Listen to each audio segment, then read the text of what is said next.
Hi, everyone. I'm here with Mike Nichols.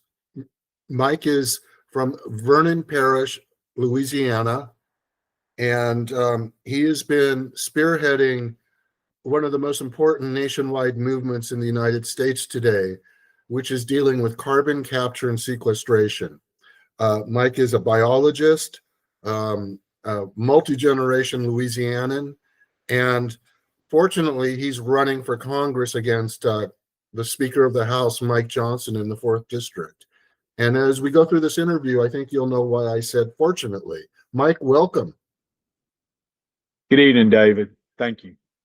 It's been a busy day. You've been working hard on getting your name out there and getting known. Yeah, we have the Veterans Memorial Traveling Wall in the area. It's over at the Coshada Casino, which not too far from where I live, and it's located in Allen Parish, the parish adjacent to us. But we escorted the wall to its location. Linda and I did, and we helped assemble it yesterday. And today we had opening ceremonies, honoring our Vietnam veterans, and also there's a lot of other things attached to that traveling wall, like 911 and a lot of other things that people are they should check it out. It's really quite the experience to be involved in that, to honor our veterans. It sure is. We owe our vets a huge amount of gratitude. We sure do. Mike, what led you to run for office? Well, Linda and I have 4 children and 5 grandchildren here in District 4 in Louisiana. I'm 4th generation. Linda's family 6th generation. Our great grandparents actually settled Western Louisiana, which is known in history as the no man's land. But things have just we're kind of a independent group of people, and we really don't we want to work and live our lives and not be trampled on, so to speak, by the government. And now they have this thing, the carbon capture, and it's really carbon dioxide capture and injection. Calling it carbon capture is like saying, that's like saying points in baseball. It's really not carbon capture. It's carbon dioxide capture and injection.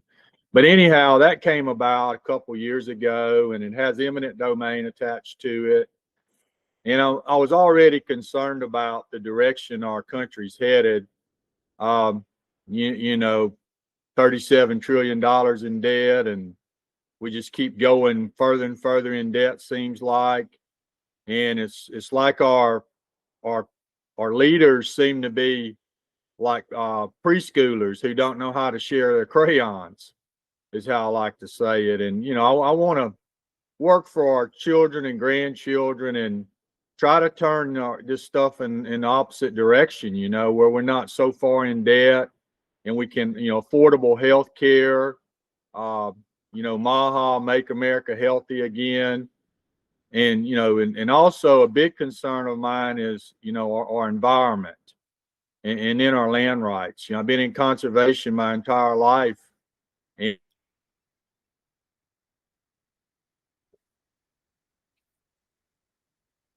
pass that on to future generations is hopefully better than what we received it. I've been involved in a lot of coastal restoration, a lot of forest restoration in the state, and in agricultural conservation my entire life. So now we have a industry and the government proposing to come and inject carbon dioxide with other possible contaminants from the emissions from industry who are located 100 miles away and even further. And they have eminent domain attached to it. So that's really that was the straw to break the camel's back. We were counting on using our land for our purposes and grow our garden and grow our livestock and take care of the land. And now we have a group of industry, big corporations and the government saying, no, we have a better use for y'all's land, and we're just not too too thrilled about that. We know what's best for the land. Our grandparents managed the land, our great grandparents managed the land, and so have we. And we've captured more carbon because plants and trees and soils actually capture carbon. They don't capture carbon dioxide. We're 4 times more efficient with nature-based projects than these projects being proposed by industry, David. When we've spoken in the past, Mike, I think in a way that I would sum up your campaign is health, wealth, and note that both of these go together. And you talk about MAHA, and we've in the past also spoken about home prices.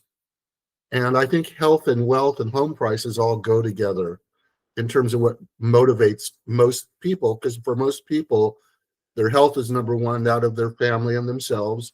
And then it's the value of their home, because that's the way, or their land, because that's the way they pass down generational wealth. Yeah, that's right, David. We're concerned about all these proposals. There was no stakeholder meetings. Let's sit down at the table and discuss these things, how it's going to affect us, our health and the value of our property, the value of our homes. And also, when you think about that, it's common sense tells you that if you've got a injection site, no matter what it is, of 250 million metric tons of CO2 along with all the contaminant stream, no one's going to want to live there, Dave. Who would want to live around a site like that? So it's obviously going to affect our property and our home values. And unfortunately, I'm afraid it's going to affect our health in the long run. Sooner or later, it's going to leak into our aquifers. And we have sole source aquifer called the Chico Aquifer, and it serves Southwest Louisiana. 1 million people, 750,000 people get their drinking water from there. So we don't have another source of water. So to be really blunt, Mike Johnson and Governor Jeff Landry are completely obliterating the two things that are most important to people, their health and their wealth, because these are the folks behind this carbon capture and sequestration scheme. And if this is put in, it will destroy home values. Now, home values, as I understand it from the research I've done in Louisiana, have gone down about 6.6%, according to Zillow, over the last year or so. And that's not the direction that any Louisianan would want their home values to go. Now, you connect that to the health of people too. And there are areas, of course, in Louisiana where industry is already situated, where I've been, and people are dropping like flies. And that would be more toward Cancer Alley, the St. James, the St. John, Ascension, St. Charles parishes along the Mississippi River. Now, if that kind of industry comes to your area or all those pipelines, that's going to affect people's health too. If there's an explosion of any kind, that's the end of the value of the homes in the area for a lifetime. They're threatening the Chico Aquifer. That water is also your wealth. It's your health and your wealth. Because what people do understand about Louisiana is the water's everywhere. And if these what they want to do, Mike, apparently is store all this carbon dioxide in these huge underground caverns and tell everyone they're never going to leak. But everything leaks. Ask any structural engineer. There's no such thing as containment. With earth movement, as the carbon dioxide leaks, it forms carbonic acid, which leaches heavy metals and radiation into the aquifer. And that aquifer is mobile. It goes everywhere in the area. So if you get radiation in one area, it will spread. Well, yeah, and just to, I guess to clarify for the folks, because people think of storage of natural gas in Louisiana, they think of the salt domes, our strategic salt domes down around Cameron, the gas and oil reserves. But what we have here in our geology, we don't have these red salt domes or massive open spaces. We've got little pore spaces. And within those pore spaces, you may only have 30% space, if that makes sense, David. In other words, this stuff could travel for miles, the CO2 plume that we call it. And just this past week, I gave a graduate seminar at LSU, most stomping grounds for from a few years back, David. But the students, they were really had a lot of questions about, and the professors too, from the School of Renewable Resources, LSU, about all these things we're talking about. And I've been pushing LSU. I've been asking them, come on, guys. The LSU Agriculture Center, the School of Renewable Resources. You guys got to come out of the shadows and help us figure out the effects and the impacts, because we know it's going to affect agricultural lands.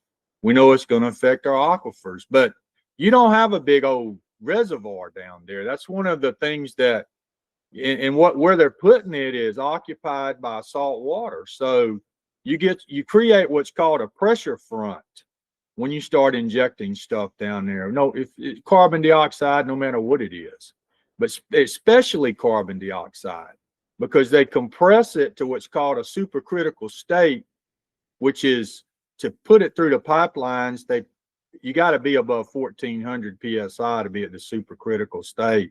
But they're running this stuff for transport through the pipelines. They're pressurizing it about 2200 psi. And then to put it in the ground, you're going to have to exceed that. That's another common sense aspect of this. So I've tried to find out the ADM site close to Decatur, Illinois. What are the pressures that are required to inject this into the ground where it's already leaked? That site was the showcase project for the U.S., the ADM site, and they've banned injecting CO2 beneath their Muhammad aquifer because the showcase project's already leaked twice, David. Was this in Illinois, Michael? Was this the Illinois project? Illinois, yeah. The Decatur's close to Decatur, and it's the Muhammad aquifer, and their state senators voted 55-0 to ban it anywhere near the Muhammad aquifer, and the governor signed it. So that's a perfect example right there of what you said, David. It's going to leak. It's just a matter of when and where. To talk to people pragmatically, you're going to be wealthier without these pipelines in your neighborhood. Yeah. You're going to have higher home values. You're going to give your neighborhood a chance to grow, to bring people in. With these pipelines, you're losing value, just the money value alone. It's insane. And Mike Johnson has spearheaded these tax credits. Well, everyone else is getting screwed, no matter whether you're a Democrat or Republican, unless you're a billionaire or multi-millionaire or whatever. Most of us are getting screwed one way or another. He's giving these things away with tax credits. He's not on your side. You're right. And we talked about this in the past, David, politically. When the big beautiful bill was being debated, we had bipartisan support. If you recall, I discussed it with you because we had, I think, the congressman from California, Ro Khanna, I think is, if I'm pronouncing his name correct. Yes. Yeah. And then we had a Republican from Pennsylvania introduce legislation to stop this nonsense, to eliminate the 45Q for the CO2 injection to storage. And we had 40 conservatives, including our congressman from Louisiana, south of here, Clay Higgins, in the Lafayette area. He signed the letter, but none of our other federal legislators, congressmen or senators, including the Republicans and the Democrats, and then we have 2 Republican senators, Kennedy and Cassidy. Nobody supported us. Nobody stepped up. And I personally wrote letters, emails, phone calls, David, numerous, like, guys, you're trying to pump this stuff under the Chico aquifer. It needs to be addressed before you agree to the big, beautiful bill. Crickets, David, they're like, no, we're not going to do anything, Mike. So I don't know if it's out of fear. I don't know if they were just fearing the president or what the deal was, but we could have addressed it at that point, David, to address some of these issues, including the pipeline issues that you're discussing. And they just simply chose to disregard us. And that just added, impetus to me to try to get in there and say, look, guys, we could do this a lot better, than what y'all are doing. You don't have a very good strategy for looking out for the people. And that's another reason I'm running. So when you say no one stepped forward but Higgins, are you also referring to Carter up in the Cancer Alley area?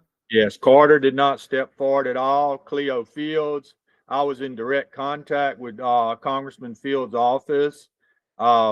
His staff person has family here. His staff member, his dad's actually. Sir, what did they say? What did the what staff did they person say? tell you? Oh, well, they were going to help us, right? But we got zero help in Baton Rouge with the legislature.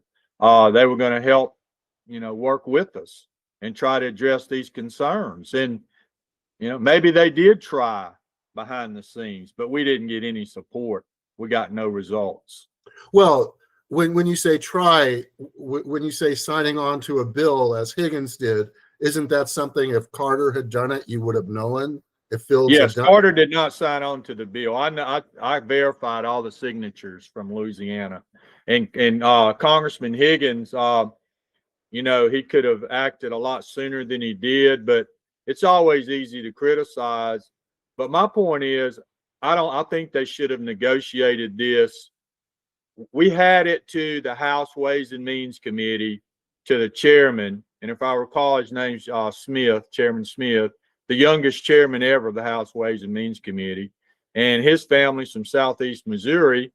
And we were making those contacts, David, behind the scenes. So for them to pretend that they don't know what was being, what the concerns were, that's just not true, because they knew what the concerns were and they just chose not to address them. And by they, I mean, other than those 40 conservatives that we had, and we had 3 or 4 senators that were kind of with us.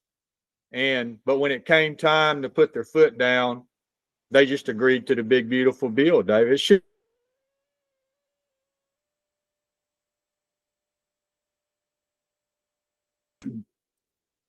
I think it's really important to connect some of the dots here. You're talking about federal Democrat and Republican representatives. So epox to both of them on this issue. Now, people need to also understand that this is about the whole state. We've kind of focused on the southwest portion, but Lake Maurepas is being threatened as well by carbon capture and sequestration. And what people need to understand, it's like an octopus, and the head of that octopus is in Cancer Alley, and then in one direction, and then down toward Texas in another, where all the pipelines will come from. So you kind of have to be aware that this is happening throughout the state. And this thing about who's gonna make money off of it, just a few people. Homeowners are not going to make money. Jobs are not. You create more jobs with other ways of stimulating the economy. This will not create that many jobs for the state. It's such a poor investment.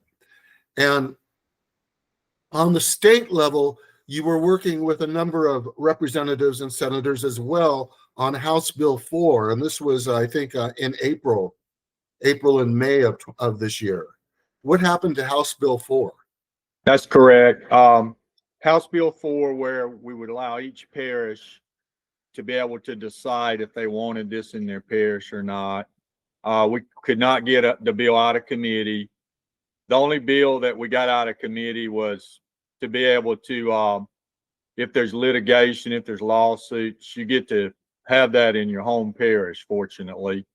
But, who has the money? What small landowner has the money to challenge ExxonMobil or Occidental Petroleum? I don't think none of us, maybe even collectively, I would say we don't have that kind of money to go to court with those, big corporations like that. But anyways, we got that. We could have it, hear it at least in our local parish, if you're able to find the funding to litigate or go to court. with eminent domain. But House Bill 4 was just by our representatives in Southwest Louisiana and Northwest Louisiana, was supported by those representatives, and pretty much across the state. Once you get into urban areas and suburban areas, they voted for, they voted against us. They said, no, you're not going to be able to decide. We're not going to allow that. And what was interesting during the committee meetings, we had other bills come up. So you would have Democrat representatives from New Orleans area debating things that were going to happen to them in New Orleans. And it was like, when it came to their backyards, they were like, oh no, we're not allowing that. We're not going to let that happen. But when it came to doing stuff in our backyards, they seem to have this mentality like, what's the big deal? What the big deal is, it's not this little bitty spot that they're thinking in their minds that, hey, we're talking about affecting hundreds of thousands of acres in the drinking water, that the aquifer that provides the drinking water for like 50% of the drinking water for Louisiana comes from the Chico aquifer. But they seem to be amiss on those issues of how, like, they've been convinced, oh, it's not that big a deal. Well, we live by Fort Polk military base. Well, Fort Polk, we lost a lot of family land, all our families, 100,000 acres worth, of generational property was taken for Fort Polk. And we support our military. You heard where I was earlier today. My grandfather was a World War I veteran. Linda's dad's Air Force veteran. But my point is, we have that already taken from us, 100,000 acres. Then we lost another roughly 100,000 acres to Kisatchie National Forest, which we love our national forest. But my point was to these legislators that, look, we've already paid our dues. We've already lost 1/10 of our parish to the federal government and to projects for the public good. These projects, these CO2 injection projects, are not for the public good. And anytime that you have a big corporation involved, like ExxonMobil, we should have a right, the citizens of that parish, to decide whether we want that or not. But we just got shot down, Dave. We just got shot down at Baton Rouge, unfortunately. And I hear that, the rumors on the street is the governor was working against us, So I don't know if that's true, but that's what you hear is why we couldn't get these bills through committee. And we got one bill through committee. It's 601, House Bill 601 was for the eminent domain for pipelines. And it was by our local representative. He's a chairman of the House Natural Resources Committee here in Southwest Louisiana. Tell us his name and party affiliation. Brett Guyman, Republican. Mm-hmm. Yeah, he got the bill through committee, and it's a good bill. 601 would have, for almost 99.9% of the time, would have prohibited the use of eminent domain for CO2 pipelines. But even we fought so hard to get it through committee, and they refused to bring it up on the floor. Representative Guyman refused to bring it up. And I cornered him 3 or 4 times about it. And he said, we just don't have the votes, Mike.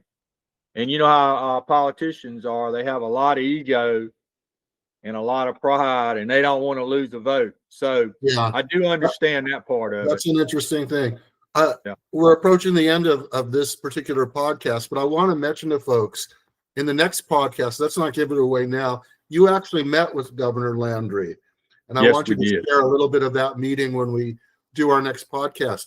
What's really important here is that a number of the supporters of your work, Michael, have been Republicans. In over by Lake Mariposa in Tangipahoa Parish, it's Kim Landry Coates, who has been outspoken and a strong advocate against CCS. She's a Republican. And people need to know there's a new kind of Republican, and you embody that person. You're running in the 4th district. You're running for health and wealth.